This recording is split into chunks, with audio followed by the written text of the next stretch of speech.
میں مانتا ہوں کہ قرآن پاک کے اندر خوشخبری ہے، جنت کا سارا واقعہ خوشخبری کے اوپر ہے، مغفرت کے سارے واقعات خوشخبری کے اوپر ہیں، لیکن قرآن پاک کا ایک حصہ ڈرانے کے اوپر بھی ہے۔ یہ جو احادیث ہیں انسان کی اصلاح اور تربیت کے لیے دو ہی طریقے، یا اس کو ڈرایا جائے یا اس کو خوشخبریاں سنائی جائیں۔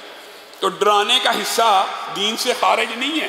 آپ لوگوں کو یہ موالتا ڈالا ہوا جی یہ مولوی جو ڈرانے والی زیادہ باتیں کرتے ہیں جی ان کی بات نہ سنی جائے، جو رحمتوں کی، بخششوں کی، مغفرتوں کی، وہ بات بھی ہوگی انشاءاللہ آئندہ آنے والے دروس میں۔ اس والے سے بھی نماز پڑھنے والوں کی فضیلت، نماز کے فضائل مناقب ہیں، مانتے ہیں، لیکن کیا جو نماز نہیں پڑھتا، جو رسول اللہ صلی اللہ علیہ وسلم نے کہہ دیا 5 میں سے ایک بھی جان بوجھ کے چھوڑ دیتا ہے، اللہ کے ذمے سے خارج ہے، ملت سے وہ خارج ہے، تو میں اور آپ کیسے زبردستی اس کو داخل کر رہے ہیں؟ رسول اللہ صلی اللہ علیہ وسلم کے فرمان سے یہ بات ثابت ہوتی ہے کہ ایک صحابی خود بیان کرتے ہیں، یہ ایک صحابی بیان کر رہے ہیں کہ میں آیا، رسول اللہ صلی اللہ علیہ وسلم کی مسجد میں بیٹھا ہوا تھا، انہوں نے نماز پڑھی، نماز کے بعد سلام پھیر کر مجھے مخاطب ہوئے، صحابی بیان کر رہے ہیں، اور کہنے لگے آپ نے ہمارے ساتھ نماز کو ادا نہیں کیا۔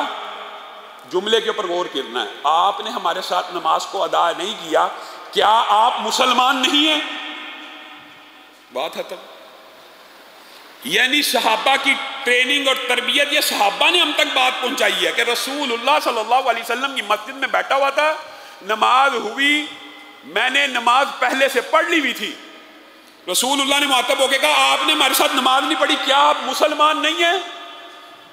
تو میں نے رسول اللہ کے سامنے اپنا عذر پیش کیا کہ میں تو پہلے پڑھ آیا تھا، سفر تھا، تو رسول اللہ نے کہا اچھا پھر بھی آپ جب مسجد میں نماز ہو رہی ہو تو آپ پڑھ لیا کریں، چاہے پڑھ کے بھی آیا ہوں۔ گویا مسلمان ہونے کی نشانی یہ ہے، حتیٰ کہ دکھ اور افسوس کی بات ہے کہ آج مسلمانوں کو یہ مسائل سمجھانے پڑ رہے، اور بہت سے بچوں نے، بہنوں نے یہ مطالبہ کیا کہ اس حوالے سے گفتگو کریں، تو آپ کے سامنے یہ گفتگو کر رہے ہیں۔ منافق، اور اس میں مبالغہ نہیں ہے، اللہ کی قسم منافق بھی رسول اللہ کے دور میں مسجدوں میں آ جایا کرتے تھے۔ ہم منافقوں سے بھی گئے گزرے ہو گئے، منافق بھی آ جایا کرتے تھے، دکھانے کے لیے ہی مسلمانوں کے ساتھ شامل ہو جایا کرتے تھے۔ کس وجہ سے؟ منافقوں کو بھی پتا تھا اگر ہم نہیں آئیں گے تو ہمیں کافر سمجھا جائے گا۔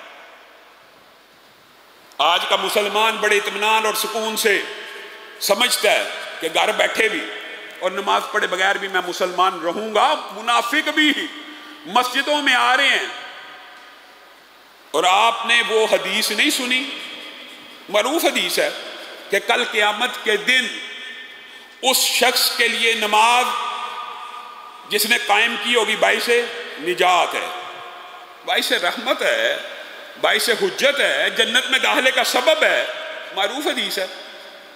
لیکن جس نے نہیں پڑھی ہوگی، جس نے نماز کو ضائع کیا گیا ہوگا، اس کا انجام کس کے ساتھ ہوگا؟ قارون کے ساتھ، فرعون کے ساتھ، حامان کے ساتھ، ابی بن خلف کے ساتھ۔ 4 نام لیے ہیں۔ جس نے نماز نہیں پڑھی، نماز قائم زندگی میں نہ کرتا رہا، نمازوں سے غفلت برتتا رہا، نماز اس کے لیے حجت نہیں ہے، نجات نہیں ہے، دلیل نہیں ہے، جنت میں داخلے کا سبب نہیں ہے، بلکہ وہ کس کے ساتھ ہوگا؟ فرعون کے ساتھ، قارون کے ساتھ، حامان کے ساتھ، ابی بن خلف کے ساتھ۔ صرف یہ حدیث بھی انسان کو سمجھ آ جائے تو مسئلہ کلیئر ہے۔ اگر نماز نہ پڑھنے والا کلمہ کو مسلمان ہے، اگر وہ دائرہ اسلام میں خارج ہے، تو کیا اس کو فرعون کے ساتھ ہونا چاہیے، حامان کے ساتھ ہونا چاہیے، قارون کے ساتھ ہونا چاہیے، ابی بن خلف کے ساتھ ہونا چاہیے؟ جہنم کا سب سے نچلا طبقہ ہے جہاں پہ یہ 4 ظالم ڈالے جائیں گے، کلمہ کو مسلمان کیوں ڈالا جا رہا ہے؟ بتائیے۔ اس کا مطلب صاف ہے، واضح ہے کہ وہ مسلمان ہی نہیں ہے۔ مسلمان ہوتا تو فاسقوں فاجروں کی، بدکاروں کی، بد اعمال والوں کی جہنم میں اوپر ہوتا۔ یہ کہاں پہ جا رہا ہے؟ فرعون کے ساتھ، قارون کے ساتھ، حامان کے ساتھ، ابی بن خلف کے ساتھ۔ اور امام ابن تیمیہ نے اس حدیث کی جو تشریح بیان کیا، سبحان اللہ، انہوں نے کہا کہ اس دنیا کے اندر یہی 4 وہ بنیادی باتیں ہیں جن کی وجہ سے انسان نماز میں پیچھے رہتا ہے۔ نماز چھوڑنے کی وجوہات صرف 4 ہیں۔ امام ابن تیمیہ کا یہ موقف ہے کہ اس حدیث سے مجھے یہ بات سمجھ آئی کہ 4 افراد کا رسول اللہ صلی اللہ علیہ وسلم نے نام کیوں لیا؟ فرعون اس کے ساتھ، اور فرعون کون ہے؟ حاکم ہے، انا ربکم الاعلی کا نعرہ لگانے والا ہے۔ ہاں جو سلطنت میں، جو ملک میں، جو کاروباروں میں، جو جگیرداری میں اتنا بیزی رہتے ہیں کہ وہ فرعون بن جاتے ہیں، ان کو اپنے ملک سے، اپنی جگیر سے، اپنے پلازوں اور بلڈنگوں سے فرصت نہیں ملتی، اپنی رعایا سے فرصت نہیں ملتی، اس لیے نماز کو چھوڑتے ہیں۔ ایک وجہ یہ ہے، اس لیے نماز کو چھوڑ دیا کہ بہت بڑا خدا ہے پاس، وہ فرعون کے ساتھ جہنم میں جائیں گے۔ اور دوسرے وہ لوگ ہوتے ہیں جو کاروبار کے لیے، پیسے کی خاطر، تجارت کے لیے ہر وقت پیسہ کمانے کی سوچ میں مگن رہ کر نمازوں سے پیچھے رہ جاتے ہیں، وہ قارون اور ابی ابن خلف کے ساتھ ہوں گے۔ قارون کون تھا؟ بڑے مالدار تھا، اونٹ چابیاں اٹھاتے تھے اس کے خزانوں کی، اس وجہ سے پیچھے رہ گئے ہو کہ دنیا کے پیچھے بھاگتے ہو تو نماز چھوٹ گئی ہے۔ تو قارون کے ساتھ ہے۔ ابی بن خلف گھوڑے پالتا تھا، بڑا خوبصورت لمبا چوڑا ایک گھوڑا پالا، معاذ اللہ رسول اللہ کو کہنے لگا اس کو میں کھلا پلا کے موٹا کر رہا ہوں، جس دن یہ تندرست ہو جائے گا اس کے اوپر چڑھ کے معاذ اللہ آپ کو قتل کر دوں گا۔ تو رسول اللہ صلی اللہ علیہ وسلم نے کہا تھا بلکہ میں تجھے قتل کروں گا۔ وہ واقعہ سیرت کے باب میں آپ کے سامنے بالتفصیل رکھا تھا۔ یہی دو زیادہ وجوہات ہوتی ہیں، یا بادشاہی ہے، عہدہ ہے، مرتبہ ہے، یا دولت کے پیچھے بھاگ رہا ہے، یا کاروبار اور تجارت کے پیچھے جا رہا ہے۔ اور چوتھا جو بندہ حامان، وہ کیا؟ وزیر ہے۔ سرکاری جتنے بھی ملازم ہیں ان کو غور کرنا چاہیے رسول اللہ صلی اللہ علیہ وسلم کی اس حدیث کے اوپر کہ سرکاری عمال اپنے فرائض کی انجام دہی کی وجہ سے نمازوں سے پیچھے رہ جاتے ہیں، اور یہ ہماری آنکھوں دیکھا مشاہدہ چاروں باتوں کا۔ عہدیدار ہو بڑا، وزیر اعظم ہو، وزیر اعلیٰ ہو، صدر ہو، بہت بڑا عہدیدار ہو، وہ نمازوں میں غفلت کر رہا ہے کہ میں عہدہ مجبور ہوں، یہ ہے وہ ہے، یہ کہانی ہے۔ وزیر ہیں، پولیس والے ہیں، S H O, S P ہے، آئی جی ہے، کمشنر ہے، صوبے دار ہے، جو بھی ہے وہ سارے اس کیٹیگری میں ہیں جو اپنے وزارت اور نیابت کے چکر میں حکومتی عہدے کی وجہ سے نمازوں کو چھوڑ رہے ہیں۔ اس وجہ سے ان چار افراد کا ذکر رسول اللہ صلی اللہ علیہ وسلم نے کیا، یہ کہ بے نماز مسلمان کہنے کو وہ مسلمان ہے لیکن ہوگا ان کے ساتھ۔ یہاں سے یہ بات سمجھ آتی ہے، فَخَلَفَ مِن بَعْدِهِمْ خَلْفٌ أَضَاعُوا الصَّلَاةَ وَاتَّبَعُوا الشَّهَوَاتِ فَسَوْفَ يَلْقَوْنَ غَيًّا۔ اب یہاں پہ جنہوں نے اپنی نمازوں کو ضائع کیا ان کو کہاں ڈالا جائے گا؟ غی نامی وادی میں۔ کیا یہ مسلمانوں کے لیے؟ اچھا، یہاں اس سے بھی اگر آپ اور اپنے ذہن کو کھولنا چاہیں، ما سلککم فی سقر، ما سلککم فی سقر، جہنم کے دروگے فرشتے پوچھ رہے ہیں جہنمیوں سے بالعموم، ما سلککم فی سقر۔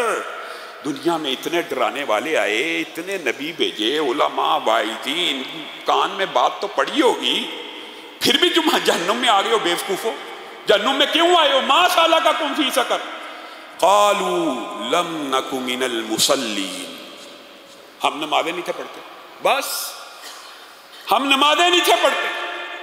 جہنم میں ایک بہت بڑی تعداد جانے کی وجہ ہم نمازیں ہی نہیں تھے پڑھتے۔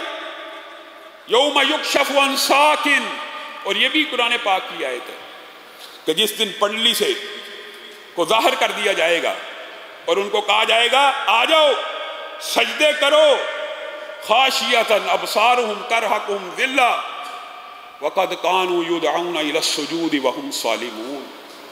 وہ اس دن استطاعت نہیں رکھیں گے سجدہ کرنے کی، وجہ یہ ہوگی کہ ان کو دنیا کے اندر 5 وقت آذانیں دے دے کر مؤذن پکار پکار کر بلا رہا تھا، آؤ سجدہ کرو سجدہ کرو۔ اس وقت وہ صحیح سالم صحت کی، تندرستی کی، ہوش و حواس کی بہترین کیفیت میں تھے، مؤذن کی حی علی الصلاۃ حی علی الفلاح سنتے تھے، علماء واعظین کی بات سنتے تھے کہ نماز نہیں چھوڑنی، لیکن سجدوں کے لیے نہیں تھے آتے۔ تو کل قیامت کے دن ان کو ایک موقع دیا جائے گا جب پنڈلی سے کپڑے کو ہٹا دیا جائے گا اور کہا جائے گا آج ہی سجدہ کرو۔ سجدہ کرنے کی پوری طاقت سے کوشش کریں گے، کمر لکڑی کے تختوں جیسی ہو جائے گی، سجدہ نہیں کر سکیں گے، فلا یستطیعون، سجدہ ہی نہیں کر سکیں گے، پھٹے بن جائیں گے کمر۔ کس وجہ سے؟ اس لیے کہ جب صحیح تھے، جب کر سکتے تھے، جب کرنے کی گنجائش موجود تھی تب نہیں تھے کرتے۔ اور ہمارے اسلاف اور صحابہ کا نماز ادا کرنے کا جو طریقے ہیں، آپ وہی سن کے حیران رہ جائیں۔ سبحان اللہ۔ حضرت عمر کے اوپر جب غشی کا دورہ طاری ہوا، حملے کے بعد غشی کا دورہ طاری ہوا اور بے ہوش ہو جاتے تھے، بے ہوش، تو طبیب پریشان ہو گئے کہ یہ اب بے ہوش ہو گئے ہیں، تو بے ہوشی کی وجہ سے جلدی جانے کا اندیشہ ہوتا ہے، تو ان کو کچھ ہوش میں لایا جائے تاکہ کچھ علاج معالجہ کر لیا جائے۔ مختلف چیزیں ان کو دیتے تھے جس سے ہوش آتا ہے، جیسے آج کل بھی چیزیں ہوتی ہیں اس دور میں، جڑی بوٹیاں وغیرہ، کہ ہوش آ جائے، جلدی جلدی ہوش آ جائے۔ ہوش نہ آتا تھا تو صحابہ نے پتہ کیا کہا ان کے قریب جا کے کہو حی علی الصلاۃ۔ کسی جڑی بوٹی سے اگر ہوش نہیں آیا تو عمر کے قریب جا کے کہو نماز قائم کرو، تو ان کو ہوش آ جائے گا۔ اور اللہ کی قسم، جب ان کے قریب جا کے کہا گیا حی علی الصلاۃ، بے ہوش عمر سیدھے ہو گئے اور کہنے لگے اس کے بغیر کوئی چارہ نہیں، اب ہوش میں آنا ہوگا، اب اٹھنا ہوگا۔ یہ صحابہ کا طرز عمل ہے۔ اور حضرت عمر جس وقت نماز قائم کرتے تھے، صحیح سند سے آتا ہے، اتنی اونچی اللہ کے سامنے کھڑے ہونے کے خوف سے اتنی اونچی روتے تھے، پوری مسجد النبی کی آخری صف تک کے اندر ان کی آواز چلی جاتی تھی۔ حضرت ابو بکر نماز کے لیے کھڑے ہوتے، ان کے اوپر ایسی رقت طاری ہوتی تھی۔ حضرت ابو بکر کی نماز کے بارے میں بھی دیکھیں کیسی بات ملتی ہے کہ جب نماز کے لیے کھڑے ہوتے ایسی رقت طاری ہوتی کہ کافر عورتیں، کافر مرد، کافر بچے بھی متاثر ہوئے بغیر نہ رہتے کہ یہ کس ہستی کے سامنے کھڑا ہے، یہ کیوں اتنا گڑ گڑا رہا ہے، کافر بھی متاثر ہو جاتے۔ حضرت علی نماز کے لیے کھڑے ہوتے کپ کپی طاری ہو جاتی۔ آپ سے پوچھا جاتا آپ کے بڑے فضائل اور مناقب ہیں؟ کہا ہاں ہیں، میں جانتا ہوں۔ حضرت علی کو رسول اللہ صلی اللہ علیہ وسلم نے زندگی میں بے شمار دفعہ جنت کی بشارت سنائی ہے۔ کہا لیکن وہ جو امانت جس کو پہاڑوں نے، جس کو مخلوقات نے اٹھانے سے انکار کر دیا، آج علی اس امانت کا قرض اتارنے کے لیے اللہ کے سامنے کھڑا تو کب کپائے بھی نہ۔ واحد ذریعہ نماز رہ گئی ہے انبیاء کے چلے جانے کے بعد، اور نماز ہی کے اعمال میں دعا شامل ہے۔ گویا یہی دو طریقے ہیں، باقی رہ گئے ہیں۔ اللہ رب العزت سے رابطے اور کنیکشن کے مخلوق کے لیے صرف یہی دو طریقے ہیں، ان میں سے نماز ہی ہے، اور دعا بھی اصل میں نماز ہی کا حصہ ہے۔ باہر کی دعا بھی جائز، درست، مستحب ہے، کرنی چاہیے، لیکن کنیکشن اللہ رب العزت کے ساتھ ایک ہی باقی ہے، وہ نماز ہے۔ انسان جب چاہتا ہے کہ میں اپنے رب سے گفتگو کروں، وضو کرے، نماز کے اندر کھڑا ہو، اپنے رب سے گفتگو کر رہا ہے، اور اللہ تعالیٰ اس کی گفتگو کا جواب دے رہا ہے۔ یہ بشر کے لیے مخلوقات میں سب سے بڑا اعزاز ہے کہ اللہ تعالیٰ انسانوں میں سے کسی کی گفتگو کا جواب دے۔ اور آپ کو اور مجھے، امت محمدیہ کو، اللہ رب العزت نے یہ اعزاز بخشا، جب بھی کوئی کھڑا ہو کے نماز پڑھتا ہے، سورۃ فاتحہ پڑھ رہا ہوتا ہے، اللہ تعالیٰ ایک ایک آیت کے بعد جواب دے رہے ہوتے ہیں۔